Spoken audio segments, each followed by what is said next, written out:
سونے سے پہلے 4 کام کر لیا کرو. اسلامی بہنیں بھی سن رہی ہیں، ذرا غور سے سنیں. سونے سے پہلے 4 کام کر لیا کرو. نمبر 1، سونے سے پہلے قرآن کریم ختم کر لیا کرو. انبیاء کرام کو اپنے قیامت کے دن کے لیے شفیع یعنی گواہ بنا لو. مسلمانوں کو اپنے آپ سے راضی کر لو اور حج اور عمرہ کر لو. حدیث کا مضمون ہے. یہ فرما کر میرے آقا نماز پڑھنا شروع ہو گئے. بی بی عائشہ حیران کہ یہ ایک رات میں سونے سے پہلے اتنے بڑے بڑے 4 کام، قرآن بھی ختم کریں، سارے مسلمانوں کو اپنے آپ سے راضی بھی کر لیں، تمام انبیاء کو اپنا شفیع اور گواہ بھی بنا لیں، اور حج اور عمرہ بھی کر لیں روزانہ سونے سے پہلے. How it's possible? یہ کیسے ممکن ہے؟ نبی پاک نماز پڑھتے رہے، بی بی عائشہ رضی اللہ تعالیٰ عنہ انتظار کرتی رہیں. پیارے آقا علیہ الصلوۃ والسلام جب نماز سے فارغ ہوئے تو بی بی عائشہ فرماتی، میں نے عرض کیا یا رسول اللہ صلی اللہ تعالی علیہ وسلم، میرے ماں باپ آپ پر قربان، آپ نے مجھے اس وقت 4 کام کرنے کا حکم تو فرما دیا، مگر اتنے تھوڑے سے وقت میں یہ 4 کام میں کیسے کر سکتی ہوں؟ سرکار دو عالم صلی اللہ تعالی وسلم نے تبسم فرمایا اور فرمایا، اے عائشہ، جب تو قل هو اللہ سورہ اخلاص 3 بار پڑھ لو گی تو گویا تم نے پورا قرآن ختم کر لیا. جب تو مجھ پر اور مجھ سے پہلے نبیوں پر درود پڑھے گی تو ہم سب تیرے لیے قیامت کے دن شفیع ہوں گے. جب تو مومنوں کے لیے استغفار کرے گی تو وہ سب تجھ سے راضی ہو جائیں گے. اور جب تو کہے گی سبحان اللہ والحمد للہ ولا الہ الا اللہ واللہ اکبر تو تو نے حج اور عمرہ کر لیا. اب ذرا غور کریے، 4 کام کتنے آسان ہیں. منٹس میں ہم یہ 4 کام کر سکتے ہیں. روزانہ سونے سے پہلے کر سکتے ہیں. 3 بار سورہ اخلاص پڑھ لیں سرکار علیہ الصلوۃ والسلام پر اور تمام نبیوں پر جو درود پڑھا جاتا پڑھ لیں. پھر اس کے ساتھ آپ جو ہے وہ تمام مسلمانوں کے لیے دعائے استغفار کریں، دعائے مغفرت کریں. اور پھر یہ جو وظیفہ بتایا سبحان اللہ والحمد للہ ولا الہ الا اللہ واللہ اکبر، یہ پڑھ لیا کریں. کتنی دیر لگے گی ان تمام کاموں میں، لیکن اجر ثواب کتنا زیادہ ہے. مسئلہ یہ ہے دنیا میں ہم وہ ہر کام کرتے ہیں جس میں دنیا کا نفع زیادہ ہو، پروفٹ زیادہ ہو، پیسے زیادہ ہوں. ہمیں کوئی بتائے کہ یار یہاں اس گلی کے اندر آپ کو دودھ 100 روپے کا ملے گا، 2 گلی چھوڑ کے جاؤ گے تو 95 روپے کا ملے گا. ہم 2 گلی چھوڑ کے چلے جائیں گے کیونکہ فائدہ زیادہ ہے نا. نفع کمانے کے لیے، پرچیزنگ کرنے کے لیے لوگ افریقہ سے چائنا تک جاتے ہیں. کتنا لمبا سفر ہے، اور بار بار جاتے ہیں. بھائی یہیں سے لے لو، نہیں یہاں مہنگا ملتا ہے. کنٹینر لیں گے، وہاں جا کے خود ہی جا کر پرچیز کریں گے تو اور زیادہ فائدہ ہوگا. ہر اس چیز کی کوشش ہے جس میں دنیا کا نفع زیادہ ہو. مگر یہ تھوڑے تھوڑے اعمال سے اتنی بڑی نیکیاں ہمارے لیے رب نے رکھی ہیں، مگر ہم اس کے لیے اپنے آپ کو تیار نہیں کر پاتے. خدارا یہ احساس پیدا کیجئے. بس پتہ ہے اس کے پیچھے وجہ کیا ہے؟ وجہ یہ ہے کہ ہم دنیا میں محنت کرتے ہیں نا، سامنے ہی نفع مل جاتا ہے. آج محنت کی، کل پروفٹ ہو گیا، اب جیب میں پیسے آ گئے. یہ جو عمل کرتے ہیں یہ فوراً ہمیں نظر نہیں آتا اس کا ثواب. لیکن میٹھے اسلامی بھائیوں، اللہ کے نبی کے سچے وعدے ہیں. یہ قیامت کے بعد جنت کی ابدی نعمتیں ہماری منتظر ہوں گی اگر ہم دنیا میں ذکر و درود اپنی زبان پر جاری رکھیں، ہم اللہ کی بارگاہ میں خوب عبادتیں کر کے نیکیاں کمائیں. انشاءاللہ آخرت کے یہ خزانے ہمارے لیے ہوں گے. اللہ کرے میرا بھی یہ ذہن بن جائے، آپ کا بھی یہ ذہن بن جائے کہ بس اس زندگی میں اتنی نیکیاں کما لوں کہ مرنے کے بعد چین اور سکون سے رہوں. آئیے محبت کے ساتھ بآواز بلند درود پاک پڑھ لیجئے. صلو علی الحبیب صلی اللہ تعالی علی محمد صلی اللہ علیہ وسلم. آج ایک بڑی عظیم اور بڑی انوکھی شخصیت کی بات کرنی ہے، اور وہ ایسی عظیم ہستی ہے کہ جن کے بارے میں جتنے فضائل بیان کیے جائیں وہ تھوڑے ہیں. انشاءاللہ مختصر سے وقت میں ان کی سیرت کے کچھ مدنی پھول پیش کروں گا. اس نیت کے ساتھ ہمیشہ یاد رکھیں، جب کسی پرسنالٹی، خاص طور پر اسلامک پرسنالٹی کے بارے میں بیان سنیں تو فقط انجوائے کرنے کی بجائے، فقط اس کو اپریشیٹ کرنے کی بجائے کہ بڑا اچھا بیان تھا، واقعی بڑی عظیم ہستی تھے، بہت اچھی بات، لیکن ہم نے ان کی سیرت سے، ہم نے ان کی ذات سے اپنے لیے کیا سیکھا، یہ بہت ضروری ہے. اور آج انشاءاللہ اس کو کوشش کریں گے. بڑا ہی ایمان افروز واقعہ ان کی سیرت کا. مدینہ منورہ کی ایک سرد رات تھی، ایسی ٹھنڈ، جنہوں نے مدینہ پاک کی ٹھنڈ دیکھی وہ جانتے ہیں کہ کتابوں میں لکھا کہ انسان تو انسان، جانور اور پرند بھی اپنے گھروں سے نہ نکلے، ایسی ٹھنڈی رات تھی. اس میں عجیب اور سخت سردی کی رات میں ایک آقا اور ایک غلام مدینے کی گلیوں میں دورہ کر رہے تھے، اور مسلمانوں کی، اس مدینہ منورہ میں رہنے والوں کی حالات کو دیکھنے کے لیے گویا دورہ کر رہے تھے. اب نہ آقا نہ غلام، دونوں کے لباس میں کوئی فرق خاص نہیں تھا، دونوں کے انداز میں بھی کوئی فرق نہیں تھا۔ اب جب مدینہ منورہ کے قریب پہنچے، مدینہ منورہ سے تھوڑا سا باہر نکلے، سراؤنڈنگ میں نکلے، تو دونوں اچانک رک گئے۔ دونوں کے رکنے کی وجہ یہ تھی کہ ایک خیمہ تھا جس میں آگ جل رہی تھی۔ آقا نے اپنے خادم کی طرف دیکھ کر کہا اسلم، خادم کا نام اسلم تھا، اس سخت سردی کی رات میں یہ کون ہو سکتا ہے؟ اسلم نے لا علمی کا اظہار کیا تو آقا نے کہا کہ کوئی قافلہ لگتا ہے جو سرد رات میں یہاں خیمے میں آ کر ٹھہر گیا ہے، چاؤ چل کر دیکھتے ہیں کیا معاملہ ہے۔ جب یہ دونوں آقا اور غلام اس خیمے کے پاس پہنچے تو وہ خیمہ نہیں تھا بلکہ ٹوٹا پھوٹا سا کچا سا گھر تھا، اس میں کوئی قافلہ نہیں تھا بلکہ ایک خاتون اپنے ننھے منھے بچوں کے ساتھ وہاں موجود تھی۔ چولہے پر ہنڈیاں چڑھی ہوئی تھی، بچے مسلسل رو رہے تھے، غالباً انہیں بہت بھوک لگی تھی۔ آقا نے دروازہ کھٹکھٹایا، خاتون کی طرف جا کر سلام کیا تو دونوں کی طرف خاتون نے توجہ بھی نہ دی مگر سلام کا جواب دیا۔ آقا نے گھر میں داخل ہونے کی اجازت طلب کی تو خاتون نے کہا کہ اگر کسی خیر کا ارادہ ہے تو آ جاؤ ورنہ کوئی ضرورت نہیں۔ غالباً وہ بہت دکھی تھی اس لیے بے رخی سے جواب دے رہی تھی۔ آقا کا انداز بتا رہا تھا کہ وہ بھی اس دکھی خاتون کے دکھ میں شریک ہونا چاہتا ہے۔ اس نے خاتون سے استفسار کیا کہ بی بی تم کون ہو اور یہ بچے کیوں رو رہے ہیں؟ خاتون نے جواب دیا کہ میں مدینہ منورہ کی رہائشی ہوں، ان بچوں کو شدید بھوک لگی ہے اور یہ اس لیے رو رہے ہیں۔ آقا نے کہا ہنڈیا میں کیا ہے؟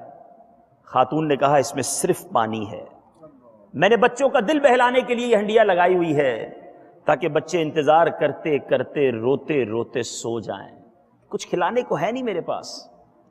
تو اب آقا نے پوچھا وجہ کیا ہے؟ کہا میں غریب عورت ہوں، میرے پاس ہے ہی کچھ نہیں، کیا پکا کر کھلاؤں انہیں؟ لیکن ہمارے امیر المومنین کو ہماری کوئی خبر نہیں کہ ہم اس کے محکوم ہیں، اس کی رعایا ہیں، ہمارا یہ حال ہے اور اس کو پتہ ہی نہیں ہمارے ساتھ کیا حال ہو رہا ہے۔ ہمارا وقت تو جیسے تیسے گزر جائے گا لیکن بروز قیامت امیر المومنین اور ہمارے درمیان اللہ فیصلہ فرمائے گا اور یقیناً آخرت کی پکڑ بہت سخت ہے۔ آقا نے جب یہ سنا تو وہ تڑپ اٹھا، بے قرار ہو گیا، آنکھیں نم ہو گئیں۔ کہا اے بی بی اللہ تم پر رحم فرمائے، تمہاری مصیبتیں اور پریشانیاں دور فرمائے، لیکن امیر المومنین کو کیا معلوم تم کس حال میں ہو؟ خاتون کہتی ہے کہ وہ ہمارا حاکم ہے اور ہم سے غافل ہے، اسے معلوم ہی نہیں کہ ہم کس حال میں ہیں۔ بہرحال وہ آقا دکھی دل کے ساتھ دروازے سے باہر آیا، اپنے خادم اسلم سے کہتا ہے کہ میرے ساتھ جلدی جلدی چلو۔ دونوں واپس مدینہ منورہ آئے۔ آقا بڑی گہری سوچ میں تھا۔ اب میٹھے اسلامی بھائیوں، دونوں ایک غلے کے گودام کے قریب گئے، خادم نے دروازہ کھولا، آقا نے ایک بوری میں آٹا، کچھ کھجوریں، چاول، اناج ڈالا، کچھ رقم بھی ڈالی اور اسلم اپنے خادم سے کہتا ہے کہ میری پیٹھ پر یہ بوری لاد دو۔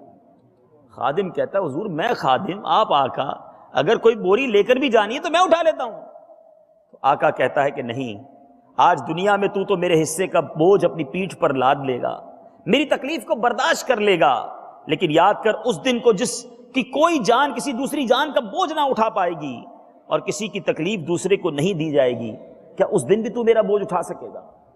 خادم اپنے آقا کا جب یہ جواب سنتا ہے جو فکر آخرت سے بھرا ہوا جواب ہے، خاموش ہو گیا، حکم کی تعمیل کی، آقا کی کاندھے پر بوری لاد دی۔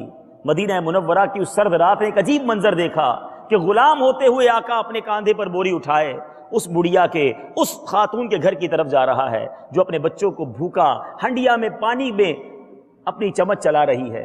یہ آقا وہاں پہنچتا ہے، اس کے بعد اس آقا نے اس غلے کی بوری سے آٹا نکالا، اس پر نمک ڈالا اور حریرہ یعنی آٹے سے بنانے والا کھانا بنایا۔ آقا ہنڈیا کے نیچے آگ پھونکنے لگا، یہاں تک کہ دھواں اس کی داڑھی کے درمیان سے نکل رہا تھا۔ وہ پھونک بھی مارتا جا رہا، آگ بھی جلاتا رہا، ہنڈیا میں کھانا بھی پکاتا رہا۔ بالآخر کھانا پک کر تیار ہو گیا۔ آقا نے چولہے کو ہنڈیا سے نیچے اتارا اور کوئی بڑا اور کھلا برتن منگوایا تاکہ کھانا اس میں ٹھنڈا ہو جائے۔ برتن میں وہ کھانا نکالتا ہے۔ اب اس آقا نے تمام بچوں کو جو رو رہے تھے قریب بلایا، اپنے ہاتھ سے نوالے بنا بنا کر ان بچوں کو کھلایا۔ بچوں کا جب پیٹ بھر گیا تو اب بچوں کی دل جوئی کے لیے وہ آقا جو ہے بچوں کے ساتھ کھیلنے لگتا ہے۔ بچے اور خوش ہو گئے اور کھیلتے کھیلتے سو گئے۔ بالآخر آقا نے اس دکھیاری خاتون کے پاس بچے جب سو گئے، تو اب آقا بھی اس طرح زمین پر بیٹھ کر سانس لینے لگا کہ جیسے اب اس کے دل سے کوئی بڑا بوجھ اتر گیا ہو۔ وہ خاتون اس کی طرف متوجہ ہوئی، کہتی تم بڑے شفیق ہو، بڑے رحم دل ہو، تمہیں امیر المومنین ہونا چاہیے، تمہارے جیسا شخص ہمارا آقا ہونا چاہیے، لیکن ہمارے امیر المومنین کو تو پتہ ہی نہیں۔ وہ آقا کہتا ہے اے خاتون میں امیر المومنین بننے کے قابل تو نہیں ہوں، ہاں لیکن آپ جب امیر المومنین کے دربار میں آئیں گی تو مجھے وہاں ضرور دیکھ پائیں گی۔ یہ کہہ کر وہ آقا اپنے غلام اسلم کے ساتھ چلتا ہے اور کہتا ہے اسلم آج دل سے بوجھ اتر گیا، بڑا غم تھا کہ ایک ایسی غریب عورت جس کے بچے بھوکے آج سو جاتے، آج اللہ نے مجھ سے یہ خدمت لے لی۔ میٹھے میٹھے اسلامی بھائیوں، اب اس نے اپنے خادم سے کیا کہا، اے اسلم بھوک نے ننھے بچوں کو جگا رکھا تھا، بھوک ہی انہیں مسلسل رلا رہی تھی، جب میں نے ان کی یہ حالت دیکھی تو مجھے اپنے بچے یاد آ گئے اور میں نے دل میں تہیہ کر لیا جب تک ان بچوں کی بھوک کو شکم سیری، رونے کو ہنسنے اور ان کے غم کو خوشی اور مسرت میں تبدیل نہ کر لوں، جب تک چین سے نہ بیٹھوں گا نہ ہی واپس اپنے گھر جاؤں گا۔ اس کے بعد آقا اور غلام اپنے گھر کی طرف مدینہ منورہ کی گلیوں میں واپس جاتے ہیں۔ سرد رات میں مدینے کی گلیوں میں گھومنے والا آقا کون تھا؟ غریبوں کی مدد کرنے کے لیے اپنی پیٹھ پر اناج کی بوری لاد کر لے جانے والا آقا کون تھا؟ ایک غریب بڑھیا کے لیے اپنے ہاتھ سے آٹا گوندھ کر کھانا پکانے والا آقا کون تھا؟ ان بچوں کے ساتھ بچہ بن کر کھیل کر ان غریب بچوں کے چہرے پر مسکراہٹ لانے والا آقا کون تھا؟ یہ کوئی اور نہیں، یہ ہم سب کے آقا امیر المومنین حضرت عمر بن خطاب رضی اللہ تعالی عنہ کا واقعہ ہے۔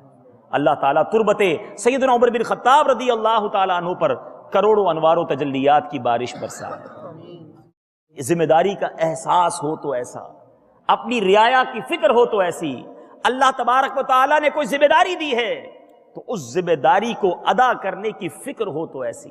ذرا غور کیجئے، آج ہم میں سے کوئی ایسا تو شاید نہیں بیٹھا ہوگا جو کسی ملک کا حکمران ہوگا، لیکن ہم میں سے کئی ایسے یہاں بیٹھے ہوں گے جن کے کاندھوں پر کچھ نہ کچھ ذمہ داریاں ہیں۔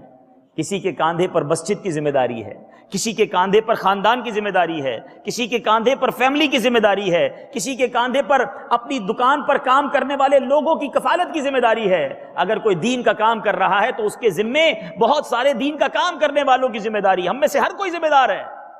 لیکن کیا ہمیں یہ ذمہ داری کا احساس ہے کہ میرے کسی ماتحت کو تکلیف نہ ہو جائے، میرے کسی ماتحت کو کوئی پرابلم نہ ہو جائے؟ اللہ کی بارگاہ میں اگر وہ قیامت کے دن کھڑا ہو گیا تو میں کیا جواب دوں گا؟ حضرت امیر المومنین عمر بن خطاب رضی اللہ عنہ وہ شخصیت ہیں جنہوں نے دنیا ہی میں نبی پاک صلی اللہ تعالی علیہ وسلم سے جنت کی بشارت سنی۔ یہ قطعی جنتی ہیں، عشرہ مبشرہ میں ہیں۔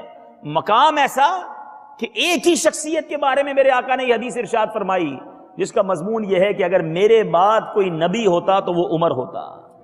یہ مقام، یہ اسٹیٹس، لیکن عاجزی کیسی ہے کہ اپنے ہاتھ سے غلہ لے کے جا رہے ہیں، اپنے کاندھے پر اٹھا کر جا رہے ہیں، اپنے ہاتھوں سے بچوں کو کھلا رہے ہیں۔ یہ درس دیتا ہے ہمیں، ان کی سیرت کا یہ پہلو ہمیں درس دیتا ہے۔ کیا ہم نے کسی غریب کی اس طرح مدد کی؟ پیسے دے دینا سب کچھ نہیں ہوتا، بعض اوقات ہم غریب کی مدد کر کے اسے ذلیل بھی کر رہے ہوتے ہیں۔ یاد رکھیں، صدقہ دے کر احسان جتانا یہ ذلیل کرنا ہے، یہ صدقہ بھی ضائع کر دیتا ہے، دل بھی توڑ دیتا ہے۔ بعض لوگ جب غریبوں کی مدد کرتے ہیں تو پھر جتاتے ہیں، یاد ہے نا، تمہارے بچے کی شادی میں نے کرائی تھی، بھولے تو نہیں جو قرضہ میں نے تمہیں دیا تھا، پچھلے سال میں عمرے پہ تمہیں بھیجا تھا، سب کے سامنے اس کو جتا رہے ہوتے ہیں۔ انسان کا دل کس طرح ٹوٹتا ہے اس غریب سے پوچھو۔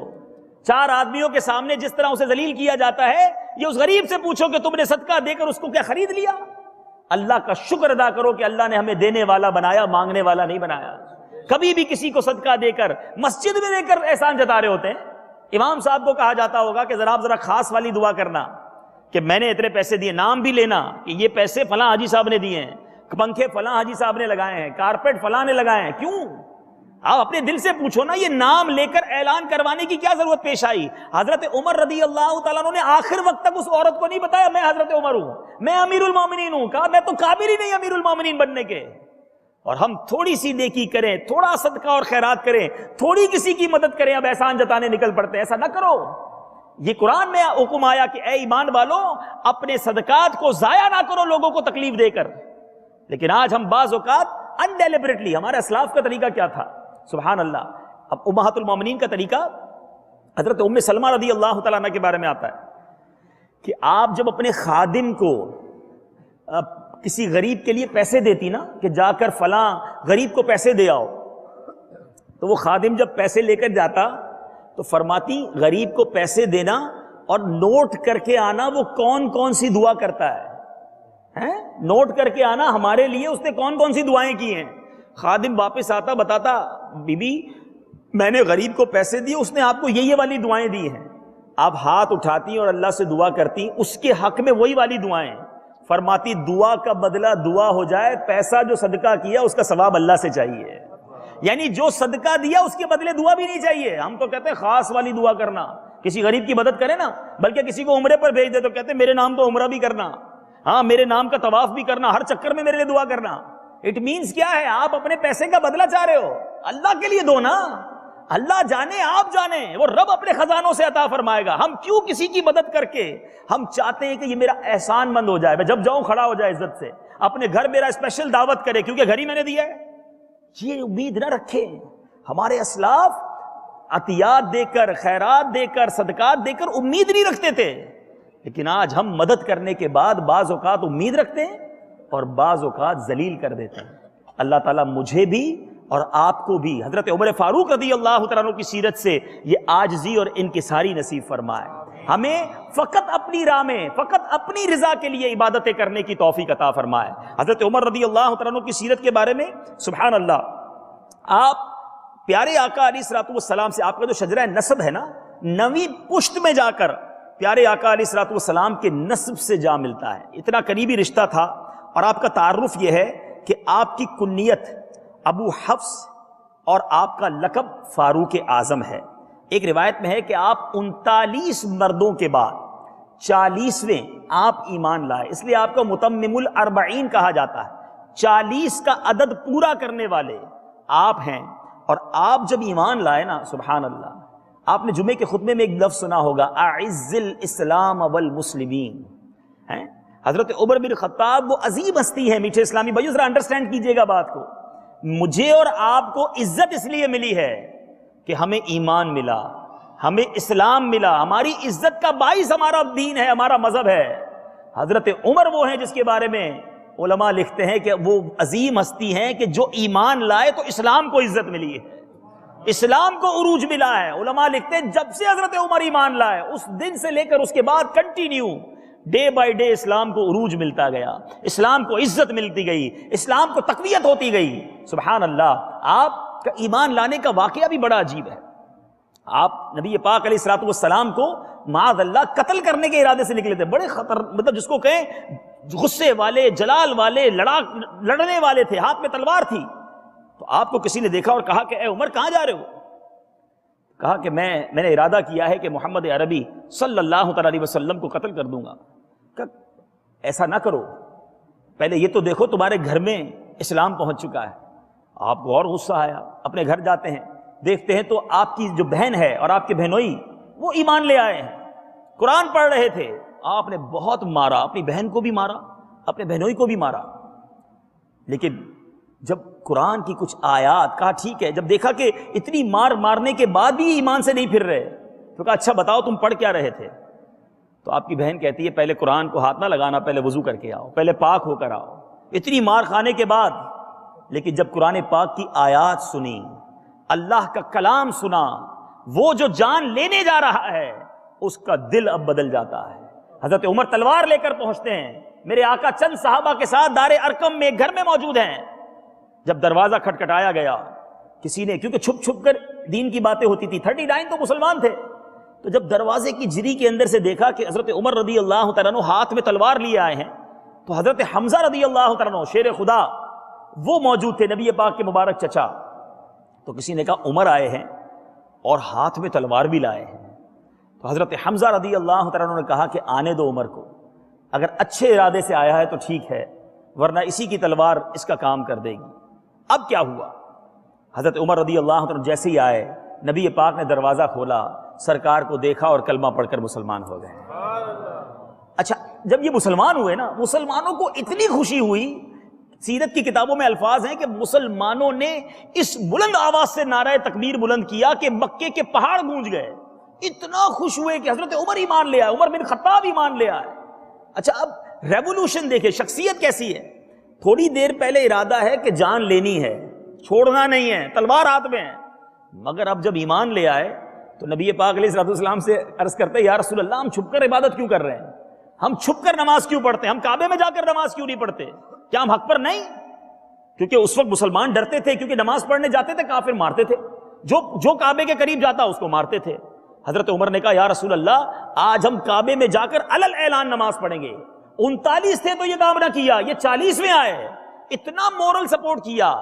کہتے چلیں اللہ اکبر، وہ منظر کیا ہوگا، سیرت کی کتابوں میں لکھا کہ 2 صفیں بنا کر مسلمان دار ارقم سے کعبے کی طرف جاتے ہیں، ایک صف کی جو قیادت ہے حضرت عمر کے ہاتھ میں تلوار ہے وہ کر رہے ہیں، دوسری صف کی قیادت حضرت حمزہ رضی اللہ تعالیٰ عنہ کر رہے ہیں۔ یہ 2 صفیں کعبے کے قریب جاتی ہیں، کفار تیار بیٹھے ہیں لڑائی کرنے کے لیے، لیکن جب ایک صف کی قیادت دیکھتے ہیں حضرت عمر کر رہے ہیں، دوسری صف کی قیادت حضرت حمزہ کر رہے ہیں، وہ تاریخی الفاظ حضرت عمر رضی اللہ تعالیٰ عنہ ادا کیے۔ آج کسی کو اپنی زوجہ کو بیوہ کرنا ہو تو وہ سامنے آ جائے، آج مسلمان علل اعلان نماز پڑھیں گے۔ اللہ نے وہ دبدبا، وہ مرتبہ عطا فرمایا کہ حضرت عمر رضی اللہ تعالیٰ عنہ کے ایمان قبول کرنے کے بعد مسلمانوں نے پہلی بار علل اعلان کعبے میں نماز پڑھنا شروع کر دی، علل اعلان عبادت کرنا شروع کر دی۔ یہ ایسی عظیم ہستی ہیں۔ میٹھے میٹھے اسلامی بھائیوں، آپ کی جو کنیت ہے نا حفص، ابو حفص آپ کو کہا جاتا ہے۔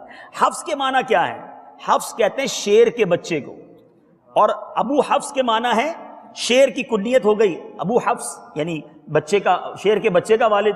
تو آپ کی یہ کنیت بھی اس میں بامسمہ ہے کہ فاروق اعظم اسلام کے شیر ہیں، اور آپ کے قبول اسلام سے لے کر وصال ظاہری تک جتنا فائدہ آپ کی ذات سے اسلام کو ہوا اتنا کسی اور خلیفہ یا حاکم سے نہ ہوا، اس لیے آپ کی یہ کنیت بالکل آپ پر صادق آتی ہے۔ سبحان اللہ۔ اچھا آپ کو سب سے پہلے امیر المومنین کس کو کہا گیا؟ یہ سوال بنتا ہے۔ امیر المومنین سب سے پہلے جس ہستی کو کہا گیا وہ حضرت عمر رضی اللہ تعالیٰ عنہ، کیونکہ حضرت ابوبکر صدیق رضی اللہ تعالیٰ عنہ کو خلیفۃ الرسول کہا جاتا تھا۔ تو آپ نے کہا کہ خلیفۃ الرسول تو میں نہیں ہوں، کیونکہ میں تو خلیفہ رسول ہوں، تو یہ بڑا طویل ہو جائے گا۔ تو لوگوں نے مشورہ کیا کہ حضور ہم مومنین ہیں، آپ ہمارے امیر ہیں، تو آپ امیر المومنین ہو گئے۔ کہا یہ ٹھیک ہے۔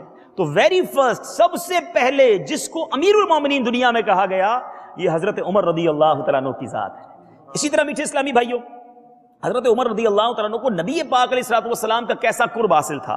فاروق اعظم رضی اللہ تعالیٰ عنہ کو دنیاوی حیات میں بھی اور مرنے کے بعد بھی، ممات کے بعد بھی سرکار علیہ الصلوۃ والسلام کا ایسا قرب نصیب ہوا کہ اعلیٰ حضرت امام اہل سنت کیا خوب لکھتے ہیں، کیونکہ آج بھی سنہری جالیوں کے اندر نبی پاک علیہ الصلوۃ والسلام کے پہلو میں سیدنا ابوبکر صدیق رضی اللہ تعالیٰ عنہ آرام فرما ہیں، اور اس کے بعد حضرت عمر فاروق رضی اللہ تعالیٰ عنہ جلوہ فرما ہے۔ ساری دنیا میں کوئی بھی مسلمان جب روضہ رسول پہ جاتا ہے، سرکار علیہ الصلوۃ والسلام کی بارگاہ میں سلام پیش کرتا ہے، پھر سیدنا ابوبکر صدیق اور پھر سیدنا عمر فاروق رضی اللہ تعالیٰ عنہ کی بارگاہ میں سلام پیش کرتا ہے۔ کیسا قرب نبی پاک کا عطا ہوا کہ زندگی بھی ساتھ گزاری اور آج مزار میں بھی نبی پاک علیہ الصلوۃ والسلام کے ساتھ ہیں۔ یہ خوبصورت جو بات ہے اس کو امام عشق و محبت اعلیٰ حضرت کیا پیارے انداز میں بیان کرتے ہیں، لکھتے ہیں محبوب رب عرش ہیں اس سبز قبہ میں، محبوب رب عرش ہے اس سبز قبہ میں، پہلو میں جلوہ گاہ عتیق و عمر کی ہے۔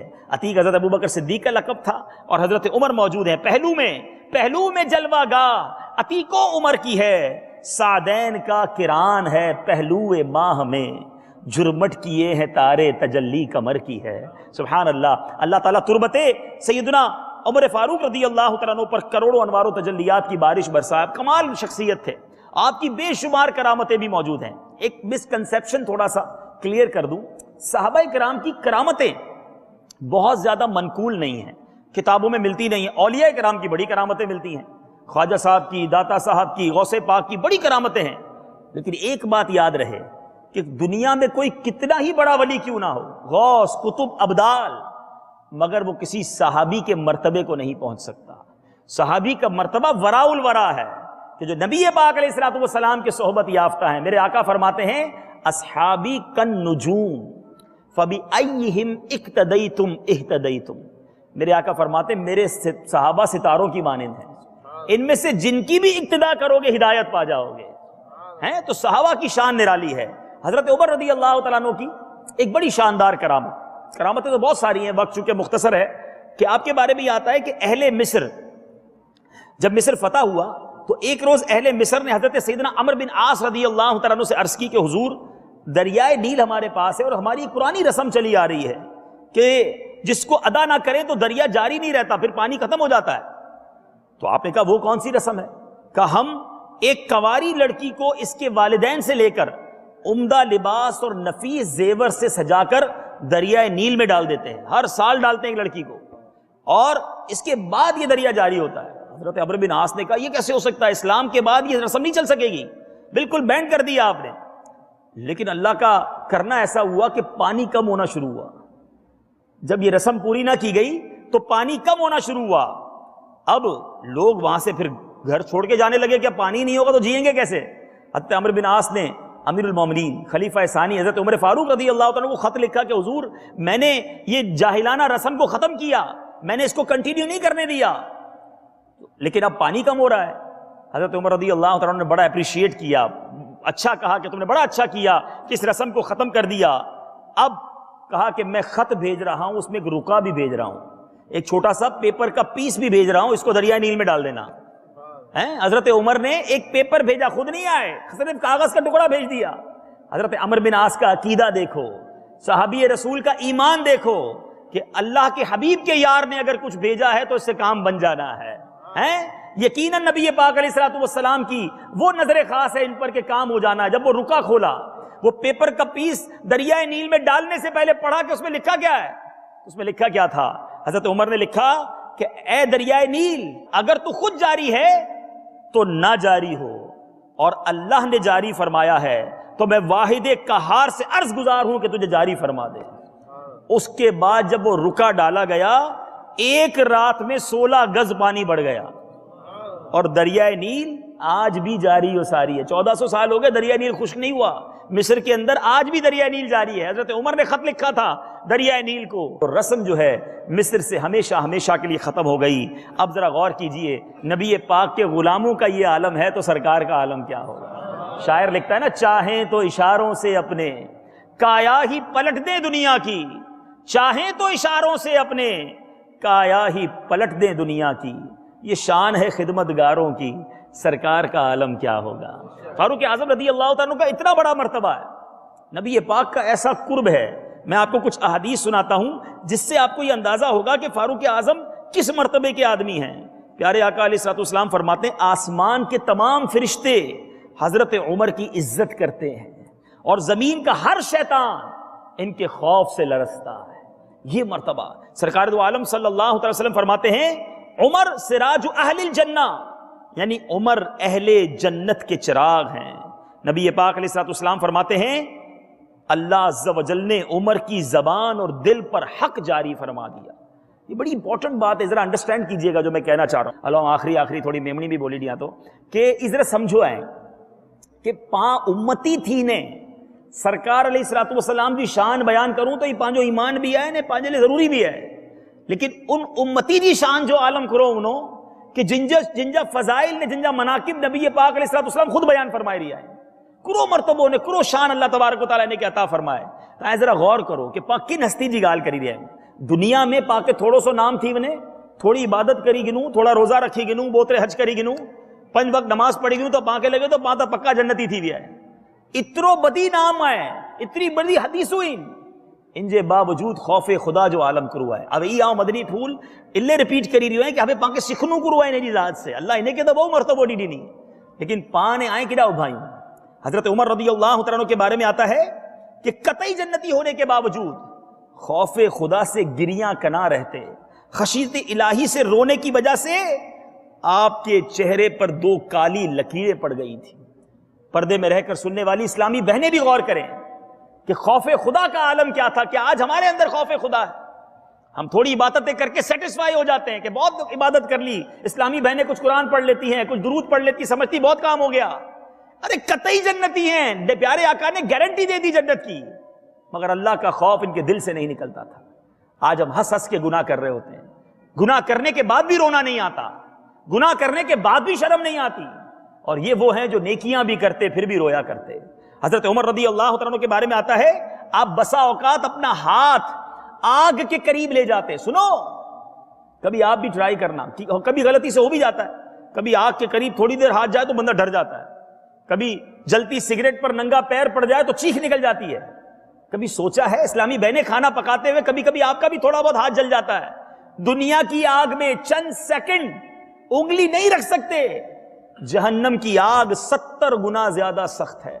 حضرت عمر کیا کرتے تھے, آگ کے قریب اپنا ہاتھ لے جاتے, پھر اپنے آپ سے سوال کرتے, اے خطاب کے بیٹے, کیا تجھ میں یہ آگ برداشت کرنے کی طاقت ہے؟